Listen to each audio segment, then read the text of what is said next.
میم jail کا آج جو جس کمرے میں عمران خان گزار رہے ہیں زندگی وہ منظر عام پر آیا، کیا کہنا چاہیں گے آپ؟ خان صاحب کے جو کہہ رہے ہیں جی ویری شیمفل، مجھے تو انتہائی تکلیف ہوئی ہے، اذیت کا سامنا کرنا پڑا ہے کسی بھی طریقے سے. جو تصویر آئی پہلے مجھے یقین نہیں آیا، میں سمجھی فورجڈ ہے یا ویسی کوئی میڈیا پہ آئی ہوئی، تو پتہ چلا کہ نہیں جی یہ تو اوریجنلی خود ہی گورنمنٹ نے اس کو ریلیز کیا جی. تو مجھے اس کا اتنا افسوس ہوا کہ دیکھیں اتنا بڑا ایک لیڈر جو امت مسلمہ کا بھی لیڈر ہے، جو پاکستان کی سب سے بڑی پولیٹیکل پارٹی کا بھی لیڈر ہے، سب سے بڑا پاپولر لیڈر ہے، 8 فروری کو جس نے سب سے زیادہ ووٹ بھی لیا ہے، شان رسول کا مقدمہ لڑنے والا ہے، پاکستان کا مقدمہ لڑنے والا ہے، اور پوری عمر اس شخص کی اگر آپ زندگی کے اوپر نظر کریں تو خان صاحب نے پاکستان کے وقار میں اضافہ ہی کیا ہے، پریسٹیج میں اضافہ ہی کیا ہے.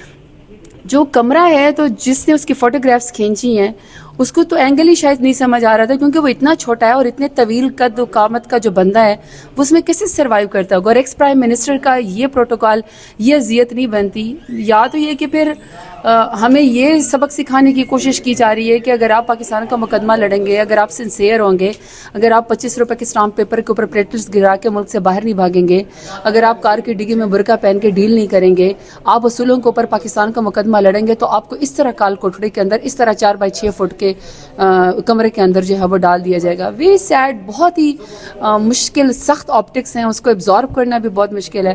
لیکن یہ کہ میرے لیڈر کی ہمت ہے کہ وہ یہ برداشت کر رہے ہیں، اور سب کو پتہ ہے کہ اس کال کوٹری کے علاوہ یہ جو تکلیف اور آزمائش میں ان کو ڈالا گیا ہے، اس کے علاوہ یہ کہ کیسز بھی جھوٹے ہیں، کیسز بھی جھوٹے ہیں. یعنی آپ جھوٹے کیسز میں اتنے بڑے لیڈر کو اس طرح کی سزا دے رہے ہیں، بہت تکلیف بات ہے.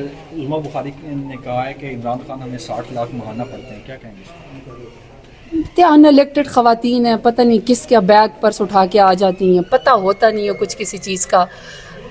کبھی جو ہے وہ کہہ رہی ہوتی ہے کہ ڈاؤن ٹو ارتھ ہیں، پتہ نہیں کوئی ان کے ٹک ٹاک میں جو ہے چیف منسٹر کبھی کہتی ہے انہوں نے شروع سے ہیلی کاپٹر دیکھا. آئی ڈونٹ نو کس قسم کے اسٹیٹمنٹ دیتی ہیں. رسپانسیبل اسٹیٹمنٹ دینی چاہیے. وہ 13 کروڑ کے صوبے کی انفارمیشن منسٹر ہیں، تو یہ جو ان کو 60 لاکھ میں پڑ رہا ہے یا 60,000 روپے میں. خان صاحب تو کھانا بھی علیمہ آپا کی آپ نے باتیں سنی، کھانا بھی گھر سے ہی ہو کے جاتا ہے. دوسرا یہ کہ ایک جیل کا ایک مینول ہوتا ہے جو سب کے لیے ہوتا ہے. واحد ایک قیدی 804 ہی ہے جس کے آپ نے کبھی کوئی ان رائٹنگ کوئی چیز آپ نے شکایت کی سنی ہے. اگر جیل سے کوئی پیغام آتا ہے تو صرف کیا پیغام آتا ہے؟ یہ کہ میرے ورکرز کو کہنا ہے کہ تگڑے رہیں، یہ کہ میں ملک سے ڈیل کر کے نہیں جاؤں گا، یہ کہ میرے ملک کی کیا فکر ہے، میرے ملک کا کیا حال ہے، میرے ملک میں جو ہے وہ قانون اور آئین اور انصاف کی بالادستی ہونی چاہیے. ایک شخص جیل سے بھی بیٹھ کے اپنے ورکر کی، اپنی پارٹی کی اور اپنے ملک کی فکر کرتا ہے.